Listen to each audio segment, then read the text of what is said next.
If you tend to delegate tasks, then you can decentralize decision-making by delegating outcomes to your team. Figure out what winning looks like for each role, and then delegate those outcomes to them. And then let them figure out, give them the latitude on how they're going to achieve those outcomes.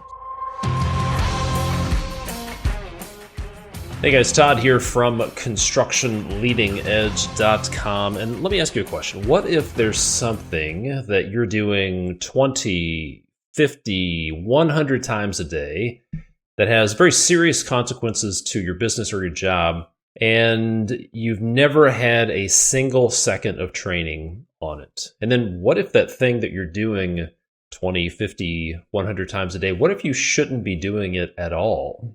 And what if you're having a lot of problems because of this thing? So what is this thing? These things that you're doing 20, 50, 100 times a day that have significant consequences. They are decisions. We're going to talk about decision making, how to make faster, better decisions like a CEO would. So this will apply to you if you're a business owner, if you're a leader, you're a project manager, a superintendent.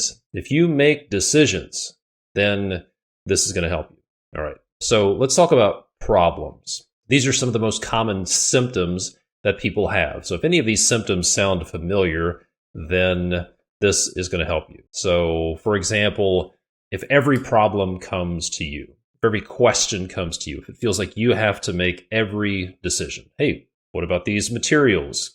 Do we need to pick up these materials? Is this price approved? Can I buy this thing? Can I order these office supplies? How do I respond to this email? How do I deal with this customer issue? The customer's asking for this change, or they're asking me a question. How should I respond? What should I do? There's a design issue. How should I respond to this? The architect said this. How should I respond? Questions coming to you from other people. Maybe you find yourself answering the same questions over and over and over again from your team. And maybe you find yourself answering questions and then they say, yeah, but last time you said this. Maybe you find yourself giving different answers to the same questions. Different day, different week, different answer. Causes confusion. If your team is spending a lot of time waiting on decisions from someone, if you can imagine, let's say you have a selections coordinator or an estimator or a project manager on your team, and they're working on something and they get to a stopping point and they need a decision from somebody else. So they have to stop what they're doing, ask the question, wait for a response, so they can either sit there and twiddle their thumbs, or more than likely they'll just put a pin in that, stop, go work on something else, wait until the answer comes back, and then pick it back up, get back up the learning curve, switch their attention, sometimes waiting hours, maybe days, constantly switching from activity to activity because they're waiting on decisions. Loose ends everywhere. Perhaps you've had projects like this where everywhere you looked are unmade decisions, loose ends. Maybe in companies there are loose ends, decisions that just are hanging out there that haven't been made and need to be made. This results in missed opportunities with hiring people, missed opportunities with clients, with partnerships, all sorts of missed opportunities. It can also result in overwhelm. When I see a team that is overwhelmed, stressed, frustrated, it's likely because they're searching for information. They're looking for decisions, and decisions are just too slow. And then on projects, when there are lots of loose ends and decisions that are getting made slowly and poorly, there are profit bleeds. There are schedule delays. Punch lists can be a nightmare. Closing out a project is what could be best described as a crash landing. Yeah, we landed the plane, but everybody has whiplash. A few people are going to the hospital. Plane's kind of a wreck. And closing out projects and getting them across the finish line is a crash landing. These are all symptoms that you have a decision-making problem. So let's talk about some myths and misconceptions. There are a lot of wrong beliefs when it comes to decision-making that we have to dispel. So this is the Mythbusters edition of how to make faster, better decisions as a CEO. So the first one, there's this myth and misconception that I see a lot, which is it sounds something like he or she who is higher on the org chart is better equipped to make a decision. He or she who is higher equipped, or he or she who is higher on the org chart is better equipped to make a decision. Therefore, the boss is better equipped to make a decision. And in a lot of companies, when there's a decision to be made, pick up the phone and they're either trained or commanded to call the boss to make a decision. So they have to go up the chain of command to make a decision. This is what some would call decision hoarding, micromanagement.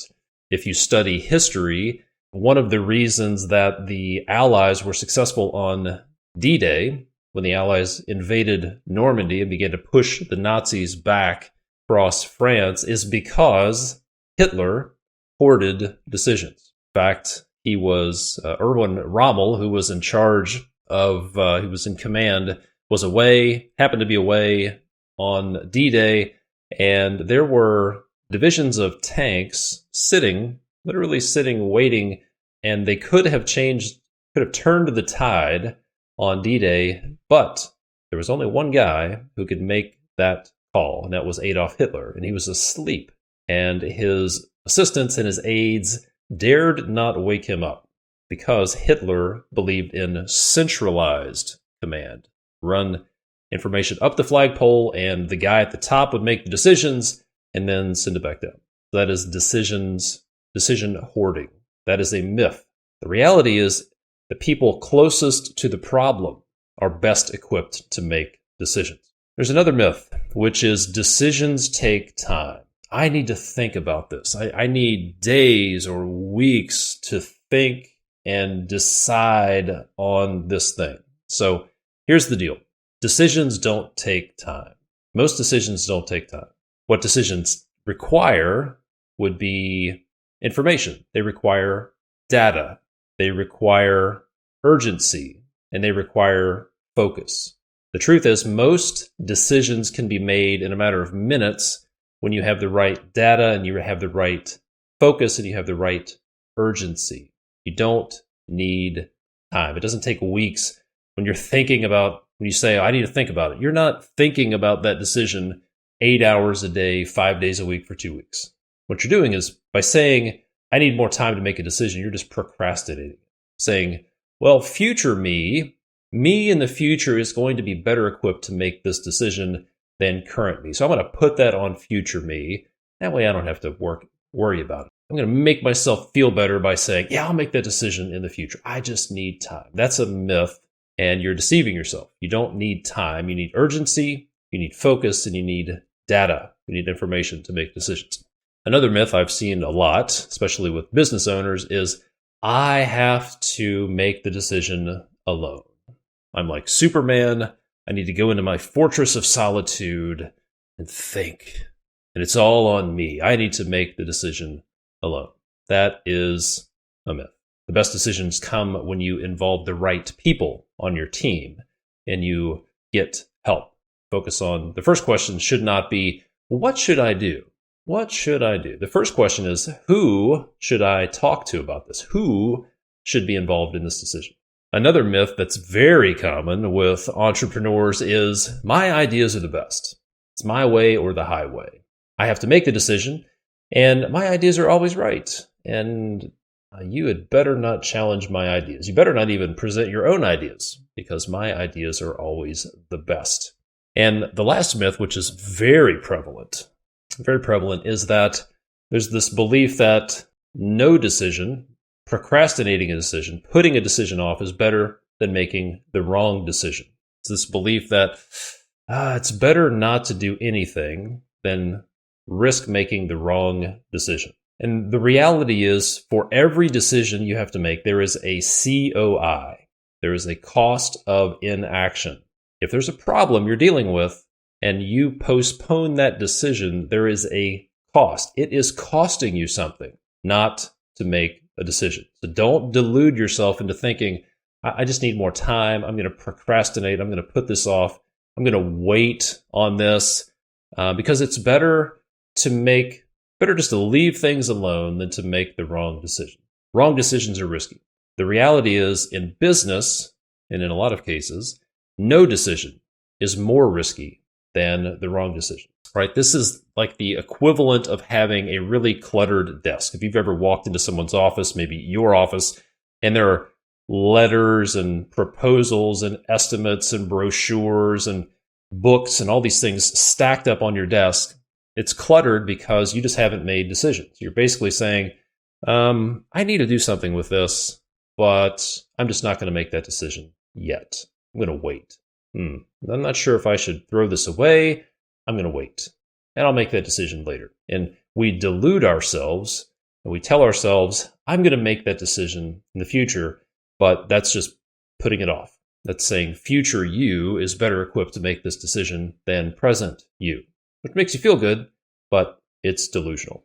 So clutter is another way of thinking of clutter is unmade decisions.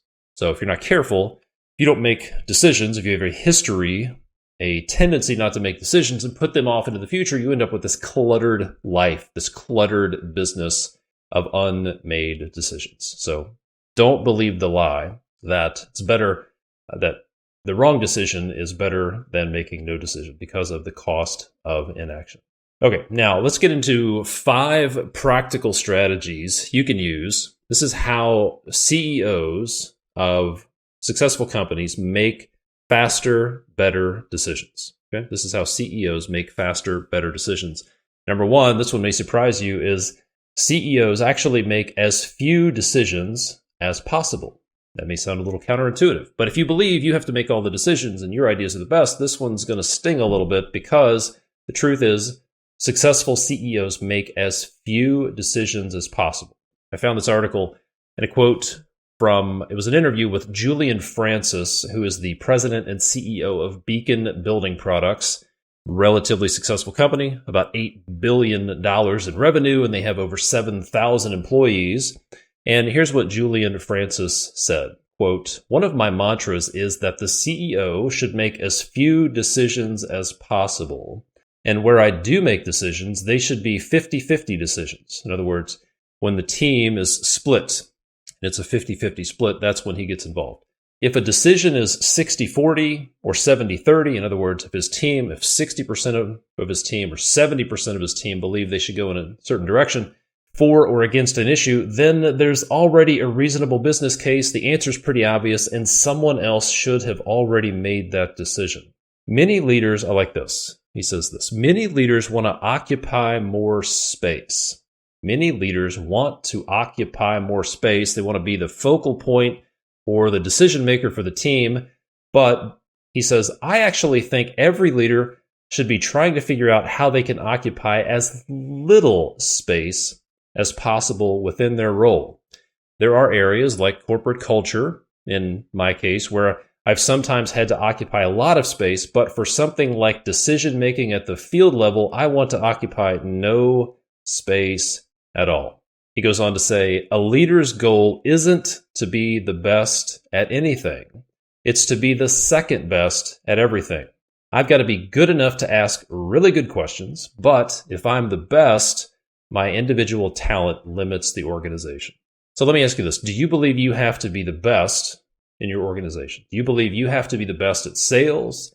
Do you have to be the best at customer service? Do you have to be the guy or the girl who solves every problem? Do you have to be the go-to person for your customers?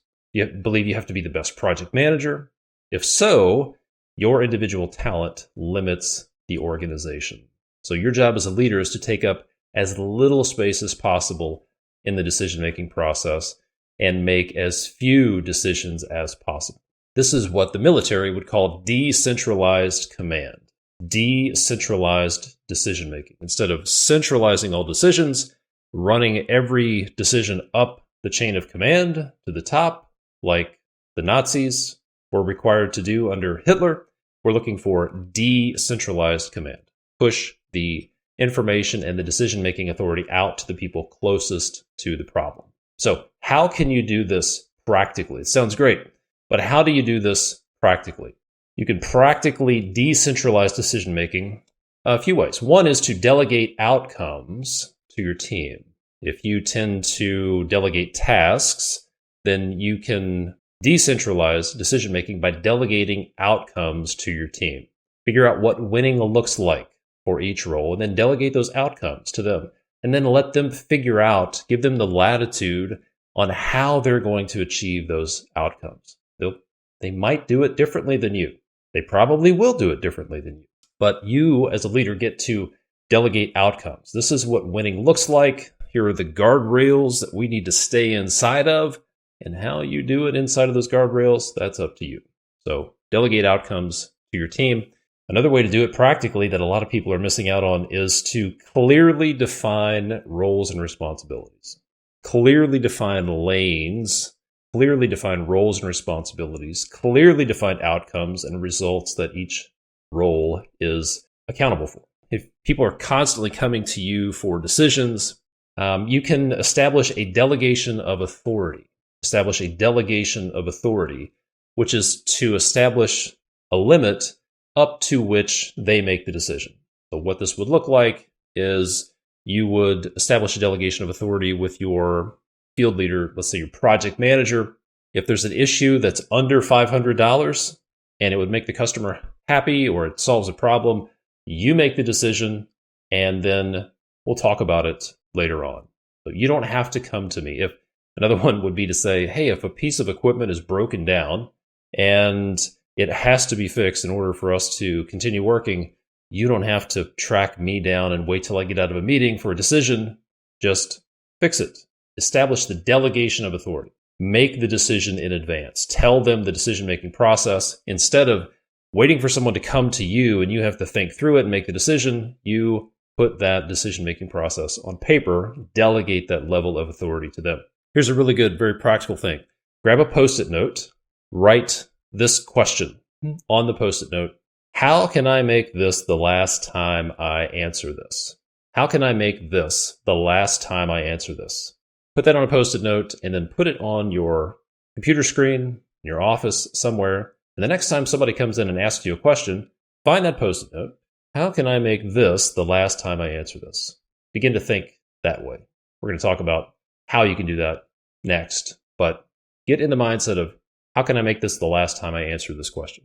And a great way to do that is the second strategy. So the first strategy is to understand that CEOs make as few decisions as possible. And how you do that practically leads us to number two. A great way to do that is to document your processes.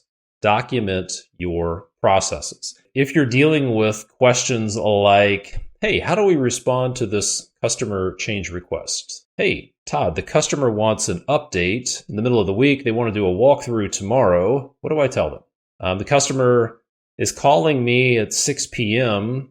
I'm not sure if I'm supposed to respond. How should I respond to that? We've got a project coming up. Who's responsible for submitting the permit application? Who should be ordering the long lead materials? Can we make this change for them? Questions about projects, questions about lots and lots of questions. So you have two options. You have two options. If you're constantly answering questions as the leader or as the business owner, you have two options. Number one, you can make decisions in real time and make those same decisions over and over and over. Okay. Option two, you can make the decision once and document it. So two options. Make decisions in real time, be reactive over and over and over, or option number two is to make decisions once and then document those decisions. That is what documented processes are. It's getting it out of your head into a more accessible medium. If you don't have documented processes, your team has a couple of options. One, they can guess at what you want. They can do whatever they feel like doing, or they can call you and ask you what to do. And then you have to respond if you don't have documented process. Hey guys, Todd here. And if you're a custom home builder, a remodeler, or a general contractor, and you'd like to learn how to get paid for estimates, if you're tired of giving away your time and expertise, giving away 30, 60, 80 hours a month, every month for free, then there's a free masterclass that we're making available to you for the first time in a few years. It's our Get Paid for Estimates masterclass that hundreds of builders, remodelers, and GCs have used in the past few years to end the practice of free estimates. When you enroll in this free masterclass, there are three main things that you'll learn. Number one, you'll learn that your ideal customer wants to pay you for pre-construction work because it's in their best interest. Number two, you'll learn that it's really not hard to sell your prospect on it when you get clear on just a few things.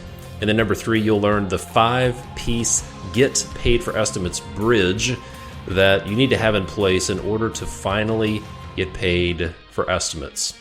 You'll get everything you need to get paid for estimates. The sales scripts with the exact questions you can ask your prospect to get them to see the value in it, an agreement template you can use, pricing guidance. You'll hear interviews with builders and remodelers and general contractors who have done this successfully. You're going to get everything you need to have the confidence to go out and actually do it. So if you're ready to end the practice of free estimates, then go enroll in the free Get Paid for Estimates masterclass over at constructionleadingedge.com/start today. Hit pause on this episode, go to constructionleadingedge.com/start, START, and let's join the movement to end the practice of free estimates. Now, let's get back to the episode.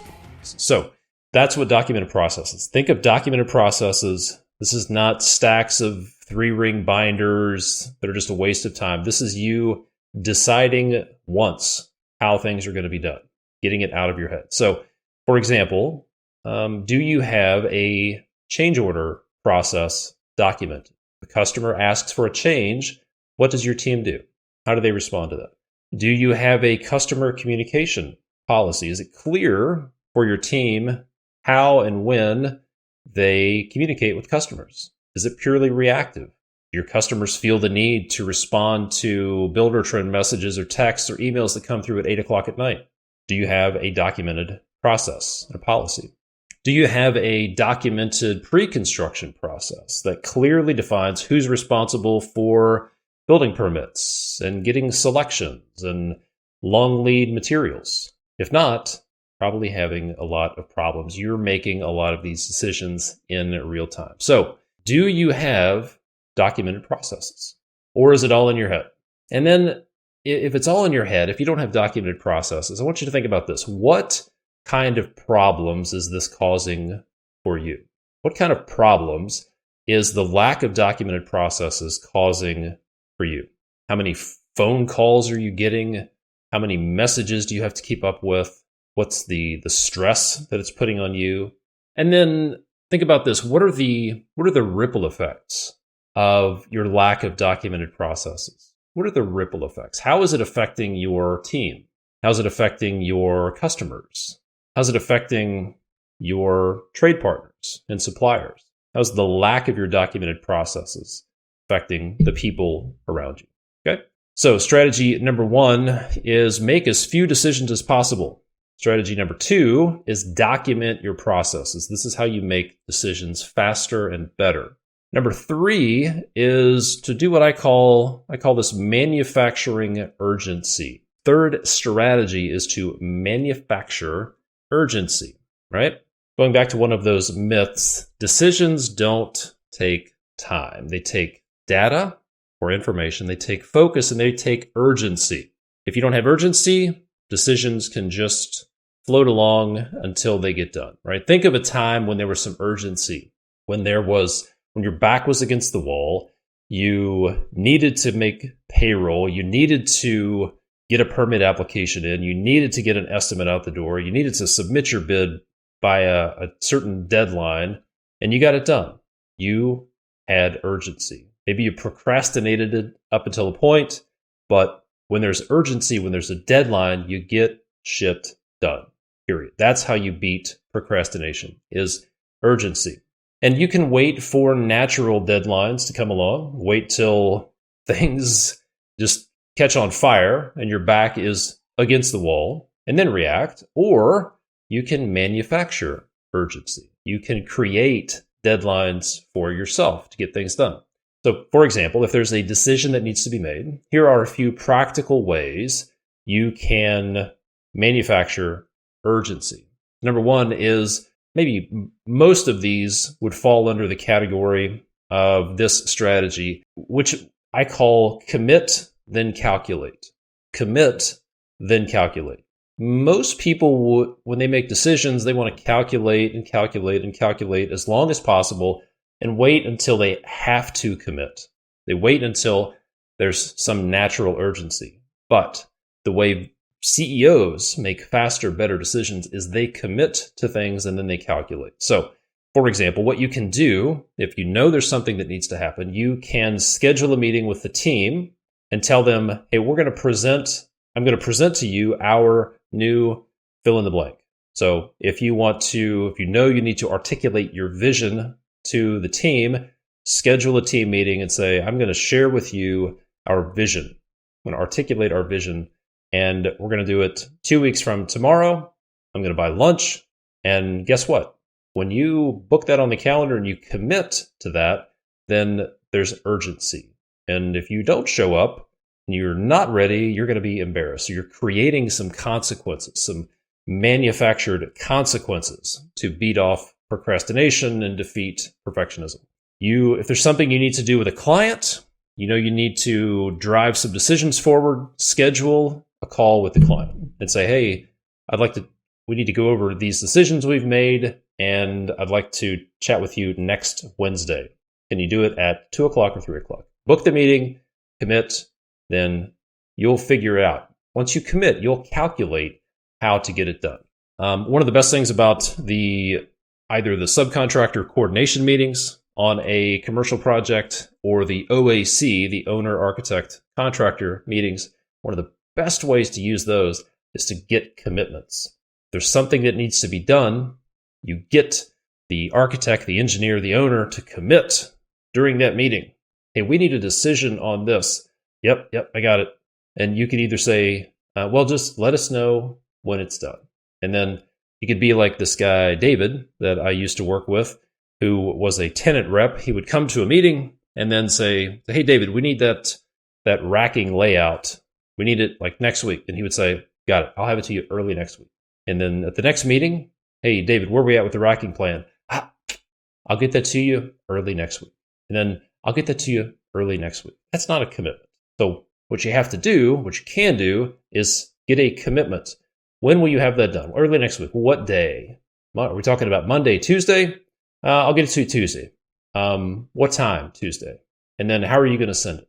Get commitments. Get people to commit. And then you can use this on yourself. You can commit to a deadline.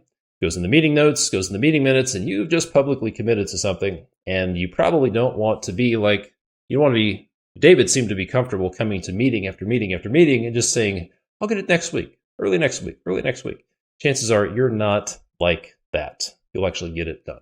One of my favorite strategies, let's say if there's something that you need to get done as a team, you need to document a process. You need to get the team together and you need to make a decision as a team. Then you can do what I call a FedEx day. I got this idea from the software industry. The idea is you get together and you're going to ship something FedEx style. Maybe it's Amazon Prime. Call it whatever you want to, but I call it a FedEx day because the way a FedEx day works is you get your team together, get the right people in the room, and you say, we're going to ship this thing. Maybe it's our change order policy. We're going to fine tune the specs and selections for exterior paint, or we're going to finalize the job description for this estimator role. We're going to do it. We're going to meet at 11 o'clock on Tuesday, and we're not leaving until we're done.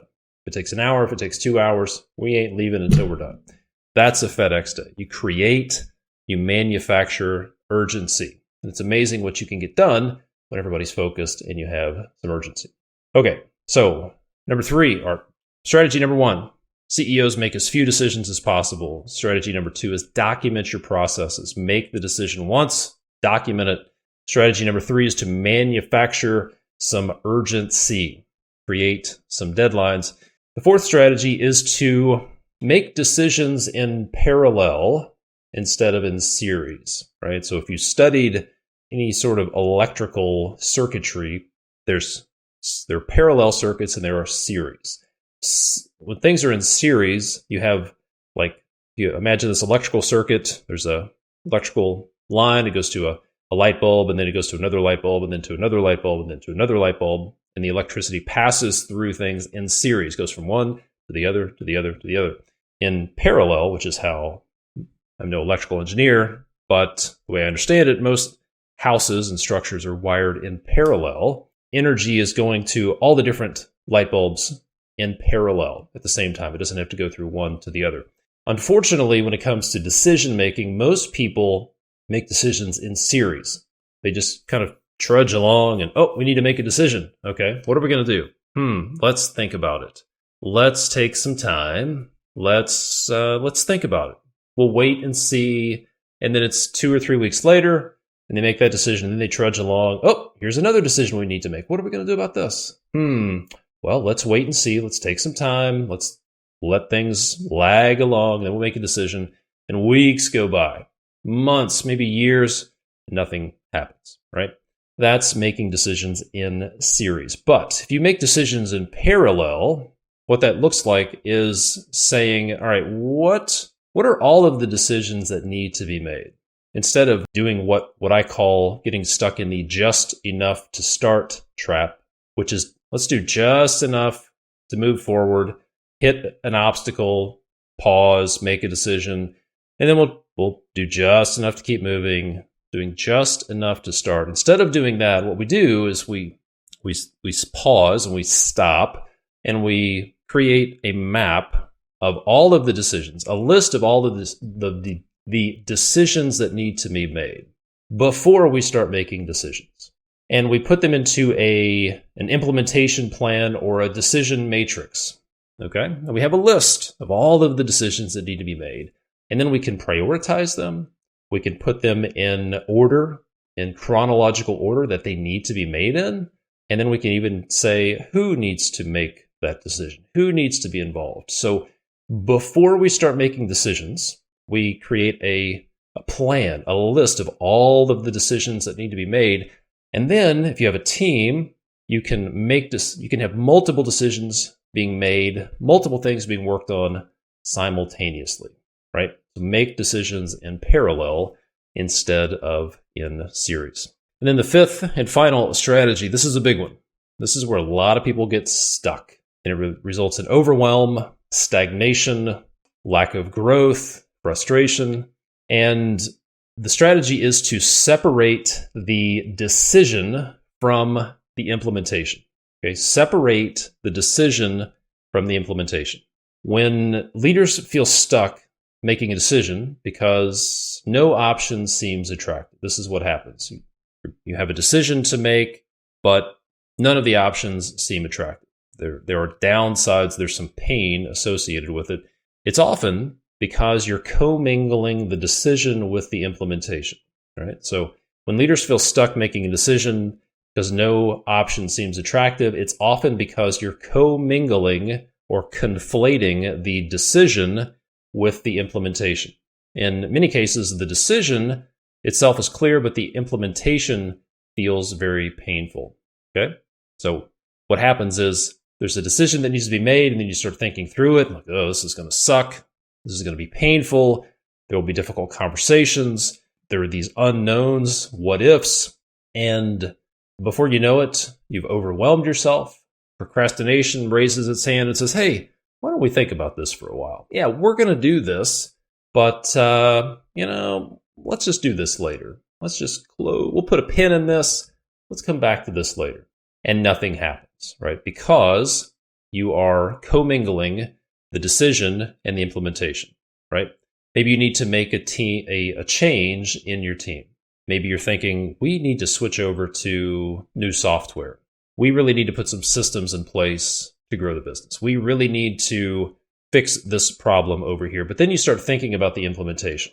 The what is pretty clear. The what I need to do is pretty clear. But then you start thinking through the how, the implementation, and then you get overwhelmed. And you just go back to work. You just go back to doing the same thing. Maybe you tell yourself, yeah, we're going to do that, but it's just not the right time. We're going to wait until this thing in the Ukraine blows over. We're going to wait till after the election. We're going to wait until we start finding excuses. We start finding alibis. you're going to do this, but it's just not a good time. We're going to wait until we get this thing in place. Basically what you're saying is, you know what? I'm going to put this on future me. You're procrastinating. Future me is going to be better equipped to handle this thing than I am. And that's delusional, right? So here is a framework you can use to separate the decision from implementation. Number one, what is the problem? Let's look at the observable facts. Let's look at some data, right? We don't want to make decisions based on gut feeling, based on he said, she said, secondhand information. Let's look at some data. What are the observable facts? Number two, who are the stakeholders who are affected by this decision? It could be your team. It could be your customers. It could be your trade partners. It could be your family. It could be you. But who are the stakeholders who are affected by this issue? Number three, what is the best decision for the stakeholders? We're not talking about implementation yet. What's the best decision for the stakeholders? And then number four, then you can think about the implementation. So step one, what's the problem? What are the observable facts? Step two, who are the stakeholders who are affected by this? Step three, what's the best decision for those stakeholders? Make that decision. And then step four, get into implementation.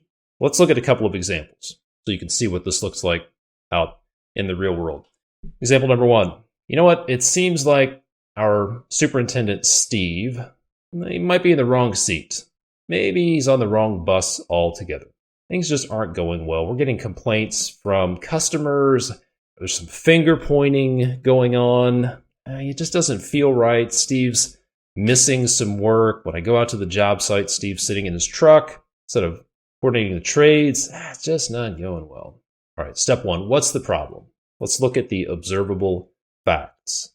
Have some observable facts. Step two, who are the stakeholders? Who's being affected by Steve's performance? Is the customer being affected? How is it affecting your team? Is Steve shirking his responsibilities and somebody else is having to pick up the weight? How is it affecting the trade partners? Okay. And then number three, what's the best decision for the stakeholders? Now, at this point, you start thinking, all right, Steve's been with me for 8 years. Steve's got 2 kids in college and Christmas is coming up. And, he's got a company vehicle. And how am I going to replace Steve? I have to fire him. Stop right there. Time out. That is getting into implementation. What you need to do at this point is what's the problem? The observable facts. Step two, who are the stakeholders? And then make the decision. What's the best decision for the stakeholders? Make the call. Make the decision. And then get into implementation. Map out a plan. What are we going to do? Well, let's break this thing down. Let's have conversations with Steve. Let's make a plan. Then you get into implementation. You've made the decision. You've committed to the decision. And then you're going to think about how you implement that. A second example from a business-wide standpoint, this is something we hear quite a bit. Something like, we're dealing with chaos on a lot of our projects. There are profit bleeds, chronically late delivering our projects. We're having schedule overruns or change orders. We're eating a lot of cost on rework, giveaways. Our profit margins are fading. Team seems frustrated. Customer satisfaction may be trending downward. We've got a couple of customers who, we found out that they've done projects with somebody else, and we didn't even have the opportunity. What's going on? We've done a lot of work with these folks, and they're going to somebody else. We're getting the sense that there's just chaos, and maybe we're concerned about turnover. So you come to the conclusion, all right, we need to dial in our pre-construction process. If you come to the realization that a lot of the problems that are happening on your job sites are because of the lack of a good pre-construction process. You're falling into the just enough to start trap, doing just enough to get an estimate out the door, just enough to get a contract signed, just enough to get a crew started, and then saying, hey, we'll figure it out later, right? That's classic just enough to start. So the problem, let's go through this framework, okay? The problem, you look at the observable facts, we don't have a good pre-construction process. We're having these issues. Step 2, who are the stakeholders that are affected? Okay. If you look at this objectively, you'll realize everybody is affected. Your team is affected because they're dealing with all this chaos. Your customers are feeling it in some cases. Maybe you're doing a good job of insulating them from some of that chaos, but it's likely that they're feeling it, especially if their schedule overruns and you're having profit bleeds. It's affecting your trade partners. It's affecting your suppliers, probably affecting you, maybe even affecting your family, right? That's step 2. Step 3, what is the best decision for your stakeholders? Again, we're not getting into implementation. The best decision could be, all right, we have to design our pre-construction process. I don't know how we're going to do it. Again, timeout. Resist the urge to get into implementation. Are you going to do this or not? What is the best decision? If the decision is, nope, we don't need to do it, then great. Go on to something else. But if you go through this framework, what's the problem? Who are the stakeholders? What's the best decision for the stakeholders? You make the decision. We have to get our pre-construction process dialed in. We have to get out of the just enough to start trap. We have to solve these profit bleeds. We need to nail the handoff from the office to the field. You make that decision. You commit to that decision. And then you move into step 4, which is implementation. That's when you start thinking through implementation after you've made the decision. So separate the decision from the implementation. All right. So let's recap. These are 5 strategies to help you make better, faster decisions like a CEO. Number 1, recognize that CEOs make as few decisions as possible. Number 2, document your processes. Documenting a process is making a decision once. Number 3, manufacture urgency. Create deadlines. Manufacture urgency. Number 4, make decisions in parallel, not in series. Manufacture urgency, make decisions in parallel. And then number 5, separate the decision from the implementation. Separate the decision from the implementation. So here's my question for you. Here's my challenge for you. Think about your job. Think about your business, your life. Maybe it's your marriage. Maybe it's your health. What is one situation that you need to make a decision on? Maybe it's something that you've just been procrastinating on. Maybe you're guilty of saying, hey, future me is going to be better equipped to handle this decision than present me is. Maybe you've told yourself, this decision just takes time. But what is one situation that you need to make a decision on? And if it's a business decision, think about this. Do you need to make this decision? Or who needs to make the decision? How can you make this the last time you make this decision? If you're dealing with a customer issue or a change order issue or a team issue, how can you make this the last time you make this decision? And then how can you manufacture urgency? My challenge to you would be to manufacture some urgency. Commit, then calculate. You may want to hit pause right now, send a text to a customer, schedule a meeting with your team, send out an email, and manufacture some urgency so you drive this decision forward. All right? So I hope that helps you. 5 strategies to make faster, better decisions like a CEO. Let me ask you another question. Which of these statements sounds familiar to you? I'm a visionary, but I'm stuck in day-to-day operations. I can't get out of my business. I can't sell it, can't retire. When I try to get away, I'm still working, taking phone calls and emails, or I know I'll have a disaster waiting for me when I get back. Work never ends. The business consumes more of my life than it should. What about this one? I feel like an overpaid fill in the blank. Estimator, project manager, superintendent, etc. I have plans for the next thing, the next business venture, but I'm stuck right where I'm at. The stress of the business is affecting me and or my family. Everything just falls on me. Let me ask you this. Do you feel like a visionary who's stuck in day-to-day operations? Are you working in your business when you would rather be working on it or even working on your next venture? Well, if that's you, there are 5 crucial systems. The 5-piece bridge to escape operations that are proven to help you if you want to get out of day-to-day firefighting and own a business that runs without you, so you can become the visionary CEO in your construction business and get on to the next venture.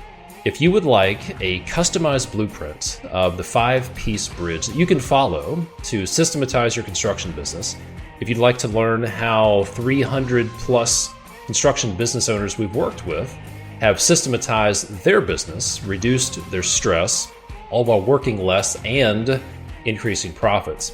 Well, if that sounds good, then the first step would be to apply for your free business evaluation call over at constructionleadingedge.com/apply, APPLY. Again, get your free customized blueprint of the 5-piece bridge to systematize your construction business by scheduling a free business evaluation over at constructionleadingedge.com/apply. So, a couple of notes.